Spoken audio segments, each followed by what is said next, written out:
morning. I'm Maiki Oreta from Markets to Policy, from Manila to the world. We cut through the noise so you can navigate, adapt, and lead. This is Business 360. Inflation accelerates to 4.1% in March, already reflecting the first price shocks from the Iran war. Budget travel is coming under pressure as AirAsia raises fares by up to 40% and cuts flights amid soaring fuel prices. First on Bilyonaryo, Eugenio Gabby Lopez III and allies scramble to raise 500 million pesos in emergency funding as ABS-CBN faces growing liquidity pressures late last year. AC Health is expanding even as costs and pressures build in the healthcare sector. President and CEO Paolo Borromeo joins us to discuss what's happening in the industry and where AC Health stands. And a Filipina is knighted in France by presidential decree from French President Emmanuel Macron for her contributions to the country's economy, particularly in the startup and innovation space. Our top story this morning, inflation accelerating to 4.1% in March, the fourth straight month of increases as rising fuel prices add new pressures. We're now back above the central bank's target, just as costs are building across our economy. Ivy Reyes joins us live from the Philippine Statistics Authority. Hi, Ivy. Go ahead.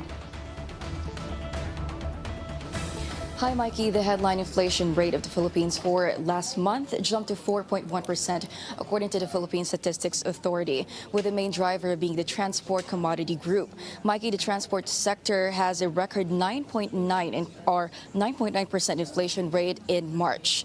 From the PSA's March inflation report, the world market's pump prices resulted in the highest inflation rate since the Russian-Ukraine war in 2022. And just to compare, diesel's hike last month is at 59.5%, the highest in the Philippines since September 2022, where the average inflation rate of diesel was at 74.2%. Gasoline also logged a 27.3% inflation in March, also the highest since 2022's 27.7%. Mikey, the transport sector remains the main reason behind the inflation rate in the National Capital Region and areas outside of the NCR. For March 2026, NCR logged a 3.6% inflation, higher than February's 1.9%, while areas outside of the capital logged a higher number of 4.2%, a jump from February's 2.5%. Region 7 logged the highest inflation rate at 7.4%, while Negros Island has the lowest at 1.5%. Mikey, the PSA is not seeing any development for April due to the rising pump prices since the start of the month. According the inflation rates back in 2022. Now let's go back to the main sources of acceleration for March. Apart from the transport sector, food and non-alcoholic beverages had a 3% inflation and a 26.9% share to the uptrend in inflation. This is followed by a higher inflation rate for housing, water, electricity, gas, and other fuels at 4.5%. February's 6.7%. Mikey, another top contributor to last month's inflation are restaurants and cafes, jumping from 4.5% in Feb to 5.1% in March. Mikey, it was back in July 2024 when the PSA had a higher record at 4.4%. Back to you, Mikey. Yeah, overshot market expectations there. Ivy Reyes, thank you for that report. The ASEAN +3 Macroeconomic Research Office, or AMRO, is raising its inflation forecast for the country this year to 3.9%. That's up from its earlier 3.2% estimate before the Iran war drove global oil prices higher. AMRO says that the Philippines is among the most exposed economies in the region, with about 98% of our oil and gas imports coming from the Middle East. Still, the new forecast remains within the Bangko Sentral ng Pilipinas' target range of up to 4%. But with risks still tilted to the upside, AMRO says there may be no room for the central bank to cut rates further. Chief economist Dong He says that the best approach now is to wait and see how long this supply shock will last. As for growth, AMRO is keeping its Philippine forecast at 5.3%, supported by strong domestic demand before the conflict. But it adds without the oil shock, growth could have been much stronger. Diesel prices are up by nearly 20 pesos per liter as a new round of fuel hikes takes effect today. On your screens, the latest price adjustments from major fuel companies. Kerosene prices are up also by more than 9 pesos per liter, while gasoline has increased by nearly 6 pesos. This marks the fifth fuel increase since the start of the Iran war, with global oil prices remaining elevated on supply concerns. Lawmakers are pushing for a new Bayanihan 3 package to support vulnerable sectors. Finance Committee Chair Win Gatchalian is looking at 1,500 to 4,000 pesos in subsidies for public utility drivers, farmers, and fishermen. But he clarifies this will only be for 30% of the population or the most vulnerable Filipinos. Apart from cash aid, Gatchalian said that the government may also need to set aside funds for economic pump priming if the crisis in the Middle East persists. He says funds could come from government savings, similar to the pandemic response. More or less, depending sa scenario, more or less. Kanina nakita namin at the low side mga 98 billion, at the high side about 406 billion. So more or less yan. Depende kung gaano kahaba, gaano kataas ang tataas ng presyo ng langis. Senator Lauren Legarda is pushing for a larger package between 5,000 pesos and 10,000 pesos. She's also proposing staggered power bill payments, a possible suspension of value-added tax on basic goods, and more electric vehicle charging stations in parking lots. House lawmakers are racing to put together an emergency response as the Iran war drives up fuel prices and adds pressure on our economy. Isaiah Marifuentes has the story. Thank you, Majority Floor Leader. Upon the order of House Speaker Bo JD, the first ever joint committee hearings of the House of Representatives recording the impact of the war in Iran in the country will begin on Wednesday. 13 committees have been invited, along with government agencies that can help respond to the crisis.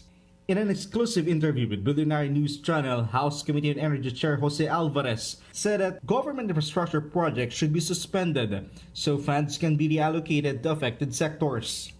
Yung mga repairs lang ang patuloy.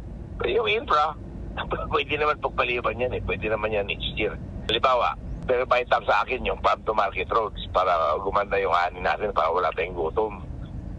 Pwede naman yung bawasan ng konti. Alvarez also believes that cutting the excise tax on oil should be fast-tracked. Pwede naman mag-proactive yung Department of Energy. Alam naman nilang mapapublish talaga yan. Alam naman nila. Because now is extreme urgency. This is not an ordinary problem. This is the problem of the whole country, if you ask me. So we must be very proactive. Maybe the President can make an executive order, mandate the Department of Energy to do something. Meanwhile, Kamanggagawa Party List Representative Elison Fernando warned that the current crisis could lead to looting or food theft if not immediately resolved. Nagkakanakawan na nga ng gas di ho ba? Nagkakanakawan na ng gas. May tumatakbo na sa gasoline station, hindi na nagbabayad. So, malayo ba sa realidad? Tingin ko hindi malayo sa realidad yan. It is a possibility at malapit na malapit mangyari yan. Lalo pa kung walang intervention at walang maririnig na maayos na plano mula sa gobyerno patungkol sa mga wage earners natin. Manila 2nd District Representative Rolando Valeriano is also set to file the Ahon Bill. Under the proposal, the government must provide 3,000 pesos in wage support for minimum wage earners and a 250,000 peso interest-free loan for small businesses. Earlier last week, DSWD Secretary Alex Gatchalian said he would attend the House joint hearing regarding the crisis. In addition, Representative Alvarez told us that if they are unable to finish on Wednesday, the hearing will continue on Thursday, April 9, and another hearing is also set for April 13. Isaiah Mirafuentes, Abante. President Ferdinand Marcos Jr. is set to meet with economic managers today to discuss measures on how to mitigate the impact of the Iran war. Malacanang says Marcos will meet with the Development Budget Coordination Committee and the Uplift Committee on discussing possible fuel caps and the proposed Bayanihan 3 bill. Yung ano po kaya pwedeng topic na pag-uusapan ng Uplift Committee tomorrow? Sabi po ng Secretary Tess Lazaro, pag-uusapan po nila yung naging meeting nila with Iran, sa bansang Iran. So baka ibibigay po niya marahil ang detalye patungkol po dito. A widening Middle East conflict is sending shockwaves through the global economy, with the International Monetary Fund warning of higher inflation and slower growth ahead. Even if the conflict eases soon, the IMF says it still expects to downgrade global growth and raise its inflation outlook.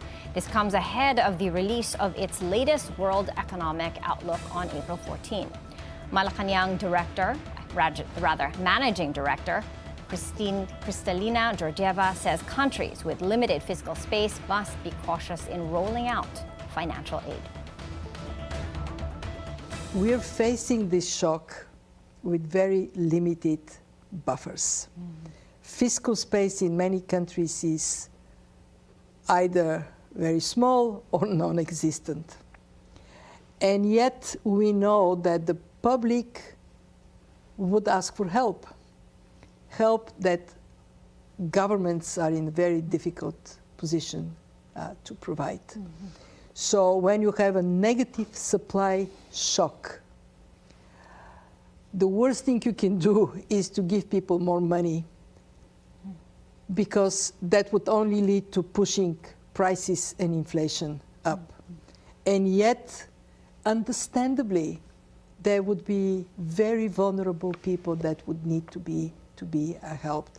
I want to stress this point, that when you are a poor, vulnerable country with no energy reserves whatsoever, with no fiscal space to protect your businesses and your people, and that hits you, then of course it is a very painful impact. We're taking a quick break. Business 360 will be right back.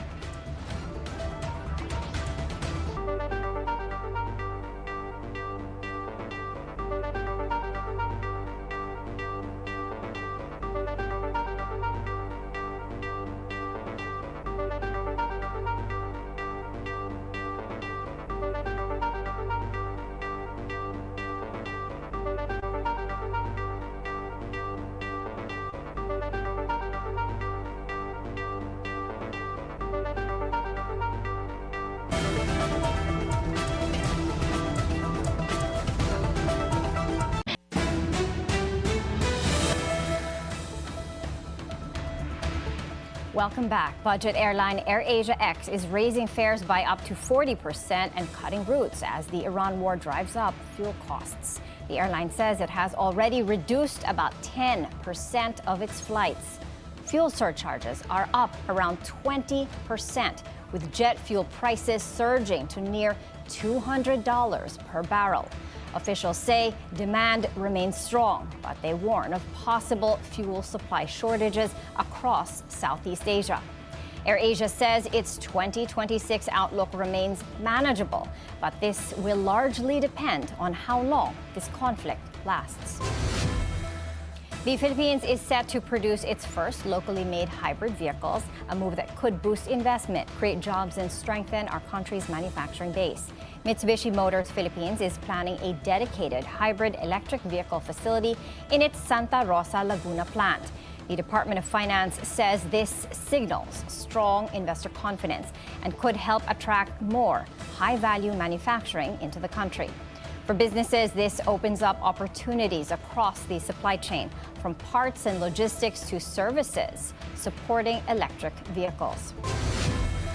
The Philippine Competition Commission is seeking a review of rules governing power firms amid concerns the market may be tilting in favor of certain players.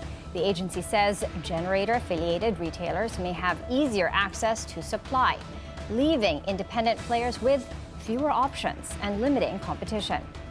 Its study also points to barriers to customer switching, including low awareness, metering delays, and high affiliate switching. That does not necessarily improve real competition. Starting June, a lower entry threshold for consumers is expected to boost participation as regulators work to improve competition and streamline switching. The government partially awarded Treasury bills, a signal that borrowing is getting more expensive as inflation risks build amid the conflict in the Middle East. The Bureau of Treasury raised 22.8 billion pesos, below its 27 billion peso target, even as demand was strong, with bids nearly double the amount on offer. Results were mixed, with full awards for shorter-term papers, but only a partial award for one-year bills as investors demanded higher returns. This points to rising borrowing costs for the government as markets price in higher inflation and uncertainty. For our economy, this could mean less fiscal space and more pressure on spending at a time when support measures are being discussed. The government will next seek up to 40 billion pesos from a dual tenor Treasury bond as it continues to fund its budget deficit. In other news, the Securities and Exchange Commission is cracking down on auditors of government contractors, a move aimed at tightening oversight and preventing the misuse of public funds. New rules require companies with contracts of at least 100 million pesos to hire top-tier auditors and retain them until projects are completed. They must also submit detailed, notarized project reports backed by audit findings. Auditors who misrepresent information, prepare their clients' financial statements, or fail to flag material errors will face automatic denial of accreditation. For companies, this means higher compliance costs and stricter reporting requirements. For the government, it's a push for greater accountability in how public funds are used. Still on heightened scrutiny over public funds, Malacanang is holding back the release of the final report of the Independent Commission for Infrastructure, limiting public access to key findings on the flood control controversy. The 1,000-page report has already been submitted to the Office of the Ombudsman and the Department of Justice. The palace says the decision to disclose the findings now rests with these investigative bodies. For the public, this means the details of the case will remain out of view for now as legal processes take priority over disclosure. Wala tayong masasabi dahil binibigyan po natin ng respeto ang Ombudsman at ang DOJ. Kung kinakailangan nilang magsalita patungkol po dito, sila na po ang binibigyan ng authority to tell something about that. We're taking a quick break. More business stories and the signals behind them when Business 360 continues.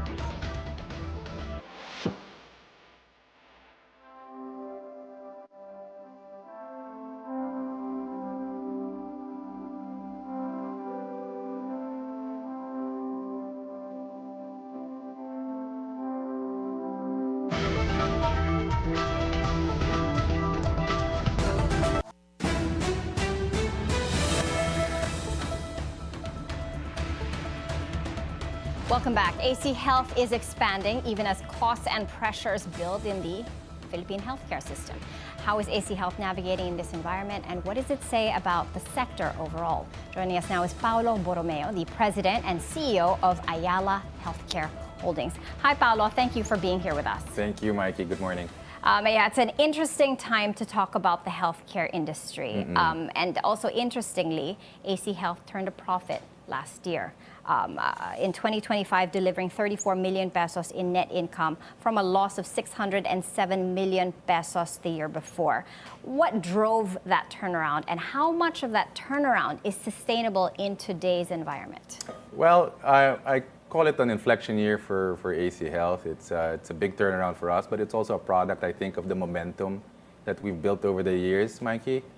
So, we started AC Health in 2015, right? Yeah. But I think since the pandemic, it really took on a life of its own and started growing on its own in big growth rates. Over the last 3 years, we've been growing by 35%. Yeah, which is remarkable. Outpacing the industry, Right. outpacing the industry, low double digit for the industry, and you guys Correct. have just been overshooting that. Correct.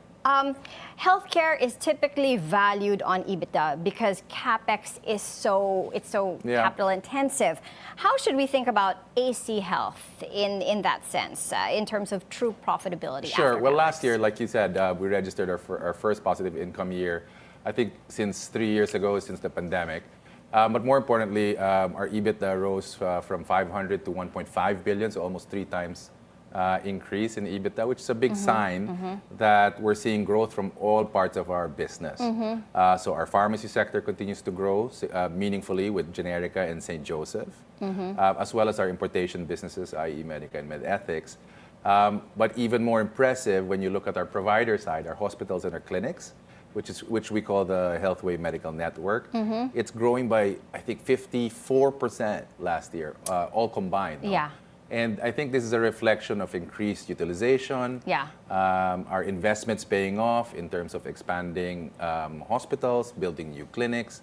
And I think people are just realizing that and are using us for our services. Yeah, it's a great service. Healthcare is so important. But against this environment, we just got word today that March inflation soared to 4.1%, overshooting consensus. And medical inflation is a real thing. How is that? How is all this, the conflict, the oil shock, how is all of that going to feed into medical inflation? I mean, prices have not increased just yet, but suppliers are already talking about it. Well, you know, the industry is not immune, I think, as any industry is. I think, like you said, we're already hearing it from our suppliers that some of them are looking at increasing prices. We also look heavily at our foreign exchange rate. We import a lot of medicines, a lot of supplies. So at some point, that will eventually feed into the system. And we're studying it very carefully, Mikey. I think something that we've always prided ourselves in is that we provide services at competitive rates. So we don't proclaim to be the most expensive. We don't proclaim to be the most affordable, but we certainly want to be very competitive, yet offering very high quality, world-class levels of care and services. So we're studying it very carefully. I think ultimately it will impact us, but we're trying to see how we can be more efficient so that we can protect as best as we can our patients. And absorb the costs as much as you can. As much as we can. The Forex rate, we've been hitting record low after record low, up about 10%. How is that going to feed into AC Health? Well, our costs, so you have the Forex rate, you have fuel costs, you have electricity costs. I think our estimates are those will increase by anywhere from high single digits to low double digits.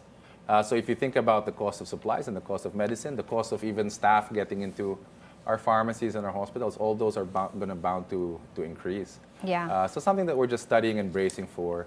I do think that the healthcare industry continues to be resilient, Mikey, so even during the pandemic, obviously, right? But I think in this case, the industry will be fairly resilient. I think people will still go to a pharmacy to get their supplies. I think people will go get their selves checked, get themselves treated. Maybe if there's any pullback, it might be on some elective procedures, but for the most part, I think the healthcare industry, you'll see, will be fairly resilient even amidst this crisis. Yeah, and you guys are well positioned to ride this out. Right. Last year, you got a capital infusion from Singapore-based Temasek, Singapore's Temasek Group. They inked a deal to buy 16% of AC Health. But this is interesting because it's also rare for the AC Group in particular to get this infusion. What is this? I know you can't give the amount, but what does this infusion give you that you couldn't do before? Well, I think it's a sign that we've built a portfolio, we've built a business that is of value and that people find attractive. We launched a process last year, late 2024, which culminated in us bringing in ABC Impact, which is part of the Temasek Group, a very respected, reputable firm and someone we're very proud to be associated with. Again, I think it shows the value of what we've built at AC Health, and I think that people, other groups, especially in this case, a world-class international group, has appreciated it and is recognizing it and is investing in it. So for us, more importantly, aside from being associated with a highly reputable group, it gives us capital for growth. It gives us extra funding, especially now in a crisis where you need to have a very strong balance sheet. But it allows us to hopefully continue to expand even amidst this crisis. So as we speak, we have a nice pipeline of investments that we're looking at, hospitals that we're looking to buy, hospitals that we're looking to build, clinics that we're hoping to... Hospitals, clinics, and drugstores. So you're expanding organically and through acquisitions. What's in the pipeline? Organically, we have a very exciting launch coming up in One Ayala, which is one of our Ayala Land malls. We have our flagship Healthway clinic there that's already open actually on soft launch. But it's our flagship clinic, meaning it's our largest, our most beautiful clinic, Mikey. Right beside it, we're opening a new concept store called St. Joseph's Drugstore. That St. launches this April, and it's set to compete with Mercury Drug. Yes, sometime around April, May. But it's in partnership with a group called Sugi Drugstore out of Japan. And we're very excited about it. It will be the country's first Japanese-themed pharmacy chain, which will combine pharmaceuticals with wellness products. Of course, a lot from Japan. And I think the market will really appreciate it. It's going to be very complete and thorough and very novel. Well, you're giving everyone more options. And what's interesting about this St. Joseph is you've got Generica too, but that's all generics. Yes. This one will give people the branded stuff. Yeah, we invested in St. Joseph Drugstore in 2024. St. Joseph is a strong brand in the north, Mikey, in Pangasinan, La Union, Ilocos. Our goal is to bring it more central to Central Luzon and then, of course, to NCR. And we're kicking off with this new pharmacy in Wanayala. And hopefully, I think by this year, we'll open another store end of the year. And then hopefully by next year, 2 more of these concept stores in Metro Manila. Aside from other stores that we are opening up around the vicinity. Yeah, and let's not forget the bigger goal. The bigger goal is for this to become the conglomerate's next unicorn. Well, that's our hope. At Ayala, we pride ourselves in building businesses that scale and, more importantly, impact our communities. I think health is certainly a prime example of that. And this capital raise allowed us to demonstrate value. And I think puts us on a path towards achieving our goal. Our goal, obviously, is to continue touching more people, Mikey. Last year, we were able to reach about 6 million lives with our portfolio. Our goal is to reach 1 out of every 5 Filipinos eventually, so about 25 million people. No? Healthier Philippines. So right now, you're valued at $500 million US. Around, yeah. Yeah. The goal is to become the unicorn, the conglomerate's next unicorn by 2030. Even with this setback of the oil price shock, are you on track to hit that? Well, this year started off very well, except of course we're all looking at the crisis and seeing how far-reaching it can be. But we remain very confident. I mean, cautious though, but confident. Like I said, I think healthcare is a resilient industry. More importantly, we have a fantastic partner in ABC Impact. We have a great pipeline of investments, both organically and inorganically. I think momentum will just continue to be strong. We recently invested in Cebu. We have a partner there, Cebu Veles General Hospital. So we're doubling down in Cebu. You'll see us doubling down in Mindanao as well, and hopefully northern Luzon. So I think you'll see more of us around the country. Yeah, but as inflation is trending higher, as growth is softening, as you run this business, where are you feeling the pressure most? I think inflation, we'll have to see how people really react to it. But I remain confident, Mikey, because take inflation, right? What I'm very confident about is PhilHealth has improved significantly since we last spoke, since the pandemic. And a big kudos to Dr. Edwin Mercado at PhilHealth. But people have to realize that the coverage of PhilHealth has increased significantly over the last 3 or 4 years. More importantly, last year, they launched what's called the Gamot program. So not many people realize it, but all of us actually have 20,000 pesos worth of reimbursement for medicines that we can avail of from PhilHealth. And I think the more people are covered, the more people are reimbursed for their basic medicines and their basic services. I think it bodes well for the industry. Yeah. So even with a crisis like this, I think we can be rest assured. And in this environment, it's good to know that PhilHealth has your back that way. And so kudos to PhilHealth for that. Yeah. Okay. Are you seeing any, let's talk about behavior on the ground. In this environment, what are the shifts that you're seeing from people? Yeah. I think behavior is becoming more encouraging. To me, healthcare is a big advocacy, Mikey, and it's a big awareness campaign.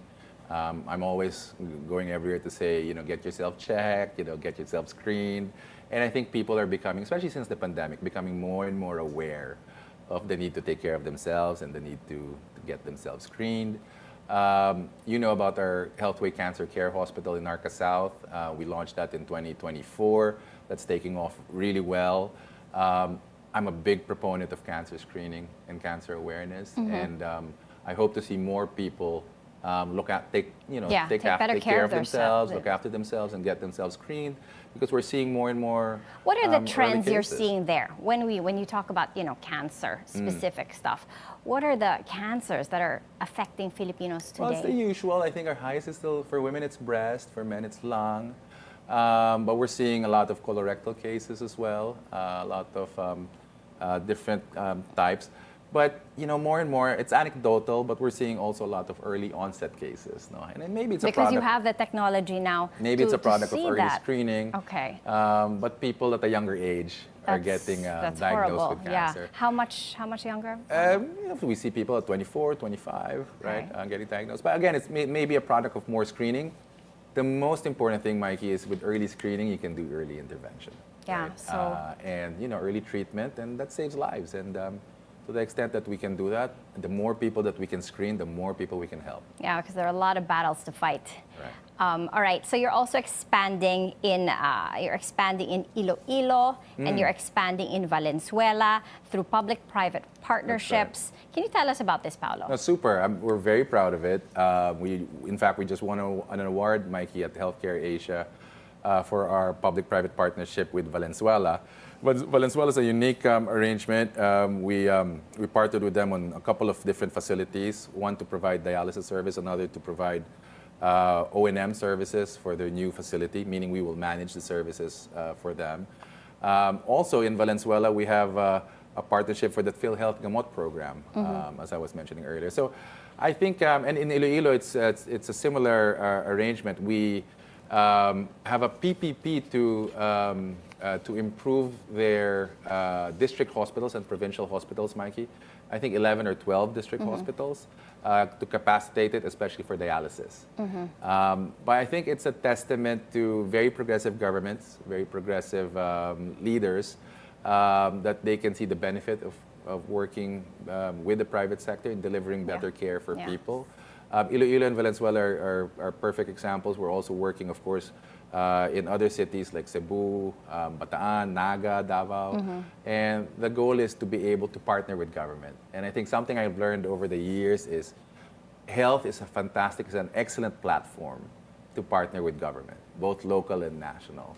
And to the extent that we can use our services, our competencies, our capabilities. The things that you guys can do when you work together. Amazing. That said, what are your key targets for 2026? 2026, crisis aside, like I said, we remain fairly confident, cautious confidence, if that's such a term. But we're looking to grow again by another 20-25% top line, or EBITDA by another 30-35%. So we continue seeing that kind of growth. The first quarter is tracking fairly well, except now it's really the second quarter, which is the critical period for all of us, right? Yeah. So we need to track closely how that goes. But I'm delighted so far. We have a very strong team. We have a very strong, capable leadership team across our group. And together, I think we'll get through this crisis and hopefully could weather the storm. Yeah, in terms of specific targets, 10 hospitals, 300 clinics, and over 1,100 pharmacies by 2027. How close are you, and what could derail these targets? Clinics were already there. We breached 300, I think, late last year. And I think we're seeing a lot more business shifting to our model, a lot of corporate partners shifting to us. I think, again, the crisis is a big unknown. So we'll continue to monitor and see how it affects us. But if you ask me, crisis aside, I think all things on track. And I do think that the healthcare That's good to business hear, is because your resilient. success is the success of the industry and the health of many Filipinos. Paolo, as you scale, let's talk about execution risks. The crisis aside, what are the biggest constraints to growth? Medical inflation is one, right? But I think the most important thing is it's really our ability to deliver results. And our ability to, if we say we will expand our hospital in Santa Rosa, that we're able to expand in Santa Rosa on time and on budget. That if we say we're going to build new clinics, new pharmacies in Metro Manila, that we're able to do it on time and on budget. So a lot of it is really on us, Mikey. As you scale, the infrastructure is one thing, regulation is another, but do you have the talent pipeline? We do. I'm delighted. I think one thing about AC Health and Ayala is we're very, of course, fortunate to have really good teams and leaders with us. We recently brought in a foreign executive, Jeff Peters, to run our Healthway business. We have a fantastic leader in our pharma group, Attorney Yet Abarca. Both of them are driving their respective portfolios. And all around, we have a deep bench. We'll continue to deepen it, but I'm very happy with the quality of our leadership team. What about workforce availability? Well, that's always a challenge, right? Even before the crisis, even before the pandemic, our nurses, our allied professionals are some of the most in-demand people in the world, right? But with the conflict in the Middle East, do you think that more will them, stay local? I think some of them will come back, and we'll welcome them back with open arms. We're already seeing some of them return, Mikey, and I think it's incumbent upon us and on government and everyone to make sure that people who come back have something to come back to, and employment and good quality of life to come back to. Okay. Anything else you'd like to tell us about what's going on with AC Health? No, I think, again, we're very excited. Healthway continues to grow. St. Joseph, Generica, our importation business, i.e. Medica and MedEthics, we all continue to grow. We have great partners. If there's anything, I encourage everyone to continue, of course, even with the crisis. I mean, I know cost of food and transportation and fuel is increasing, but to remain vigilant and disciplined and to continue taking care of their health. And the biggest trends in this industry in 2026, Paolo? 2026, I think, continued increasing awareness, increasing utilization. But I always say, Mikey, the next 5 years, 10 years, golden age of healthcare, especially in the Philippines.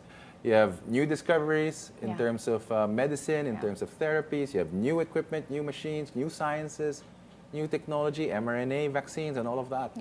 I think we're a golden age of medicine. And it's fantastic for us patients. Hopefully, we're in the business of helping people stay healthy, remain healthy, and providing hope. And I think over the next 5-10 years, we're seeing that golden age of health, and hopefully it gives more of us hope that we can continue to stay healthy. Yeah, well, we need to stay healthy to do everything that we need to do amidst these challenging times. Paolo Borromeo, maraming salamat. Salamat, Mikey. Thank you. We're taking a quick break. Up next, global markets, what's moving and why. This is Business 360.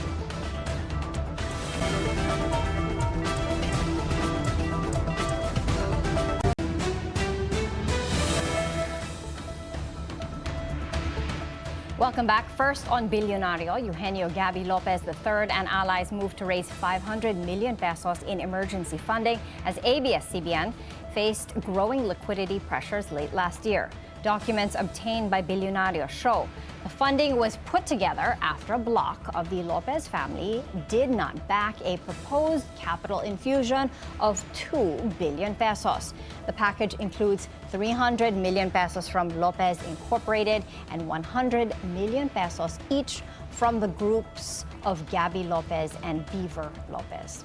Company officials say ABS-CBN is under financial strain due to debt and employee obligations, needing additional support to continue its operations.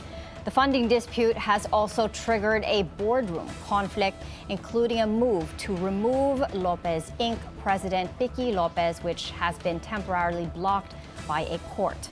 Bicky Lopez says his family's opposition to the infusion is what led to the falling out within the group. Now, leadership change is set at Del Monte, Philippines, as its current president and COO steps down.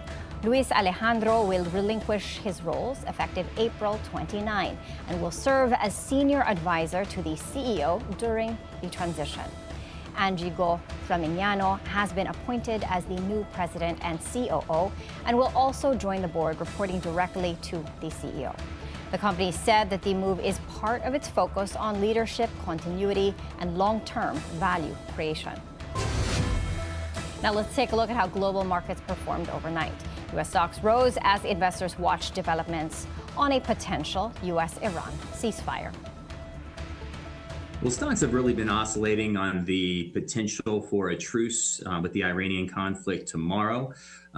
President Trump just came out and addressed the nation and didn't really give a lot of visibility on what to expect over the next 24 hours. So you've seen some of those gains be pared back. But I think importantly, investors are using the playbook of buying the geopolitical dip. When you go back to 1950, there's been over 20 military conflicts. The Dow Jones Industrial Average up by 0.4%. The S&P 500 up by 0.4% as well. And the Nasdaq a bit higher by 0.5%. Meanwhile, markets in Europe are still closed. Now let's take a look at how equity markets, both local and regional, are doing. As of 9:55 this morning, the main gauge is flat with an upward bias at 59.51.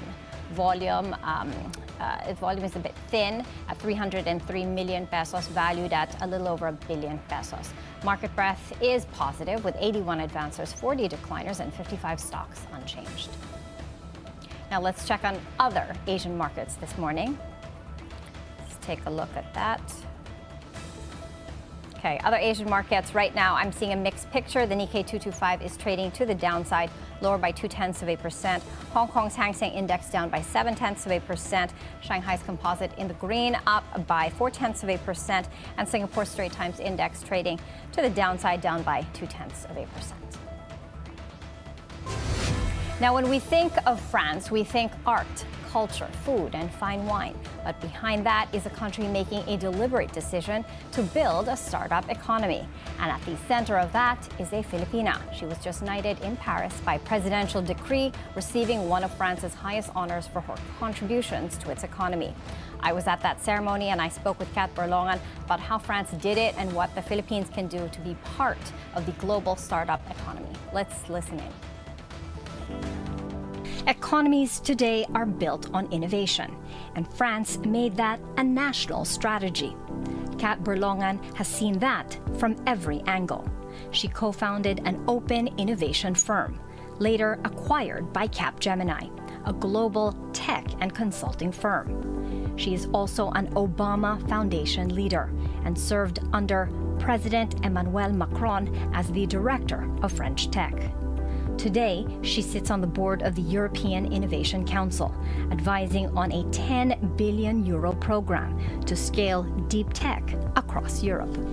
From where you started and from where it is today, where is France's startup economy now? The funny thing is, I remember when I started, a big part of my job was pitching the French tech ecosystem abroad, right, to foreign investors and so on.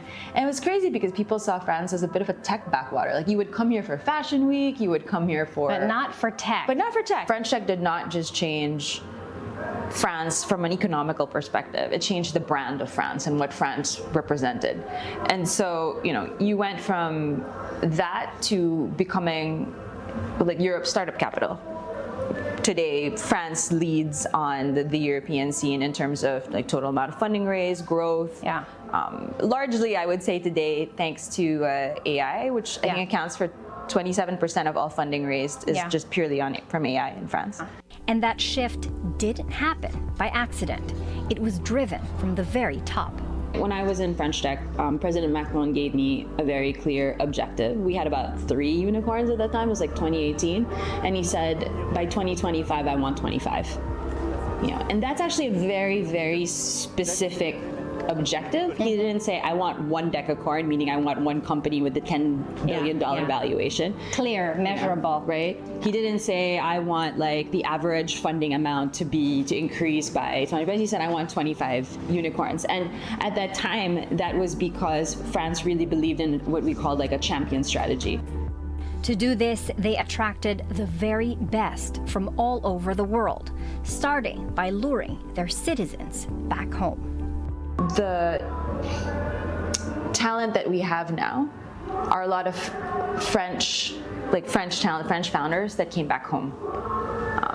And I think that like if we could just get the number on that. Actually, you do have a number there. You have it at a European level. So we call it like the talent balance, the percentage of talent going out versus talent coming in. And it's only been positive since 2023, thanks to like in tech. So that for me is one of the most important indicators, because at the end of the day, a lot of jobs, a lot of the momentum, a lot of the dynamic around startups will matter on the quality of founder talent that's here.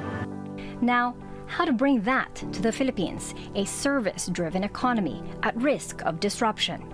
It's a scary time to be in a service-driven economy, because if you look at the types of jobs that are the most likely to get disrupted by AI, that's where it's going to hit quite hard. And I think the question is really, I don't think there's necessarily like a silver bullet to that, but it's important that those questions are asked. They're asked thoughtfully, they're asked purposefully, and they're asked in the context of wanting to build an actual strategy to counter it. But this moment is also seen as an opening. When I was director of French Tech, it was the heyday of B2B SaaS, right? And all of these B2B SaaS companies were popping up and disrupting, incumbents and so on.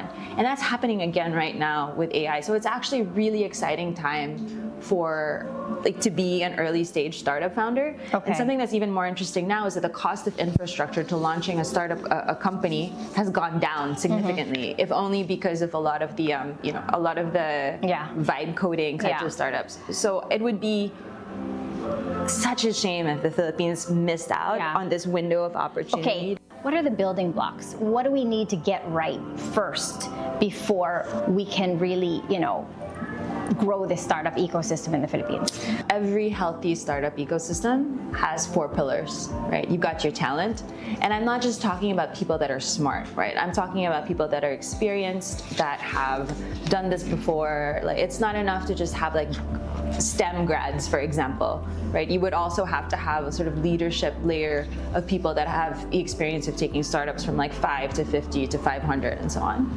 Capital, very important, especially if you're talking about, especially if you want Filipino startups to be able to go head to head with their foreign counterparts. It's one thing to take on just the Filipino market, and it's another thing to take on a lot of these giants who have unfair advantages because the amount of runway that they have.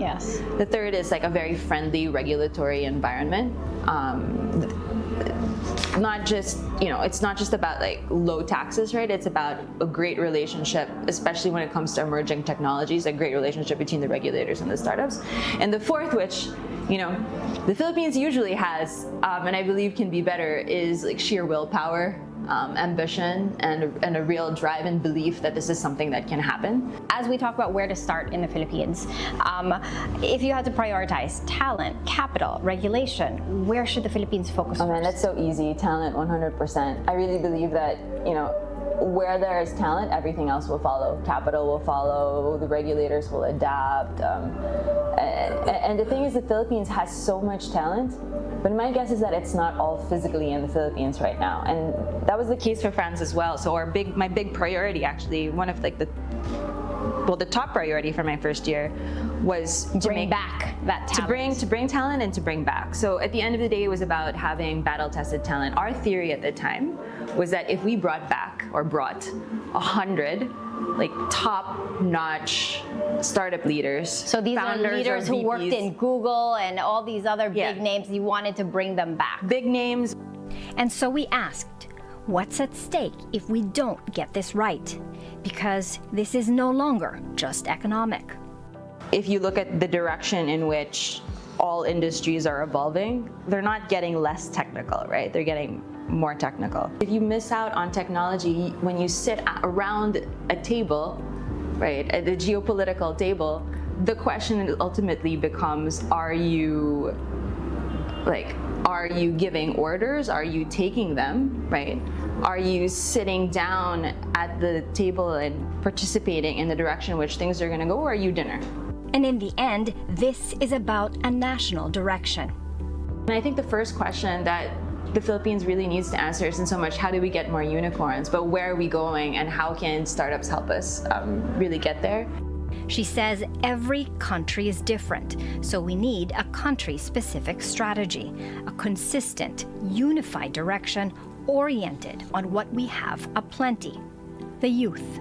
Whatever it is, it is something that's going to be done with clarity. It's something that's going to be done with real commitment, and it's something that is going to really engage all of the talent that we have in the Philippines, especially the youth, right, that are coming out of school right now and wondering what the hell are we going to do now that the economy is shifting so much because of AI. Whatever the decision is, I hope it focuses on them and what they can give. Here in France, they aren't just chasing unicorns, they're building the stables that raise them, showing us all what's possible when innovation becomes a national priority. The question for us now is, what can the Philippines do to build the same? Maiki Oreta, Bilyonaryo News Channel, Paris, France. And that's it for Business 360. I'm Maiki Oreta. Thank you for joining us, and keep it here on BNC, the Bilyonaryo News Channel.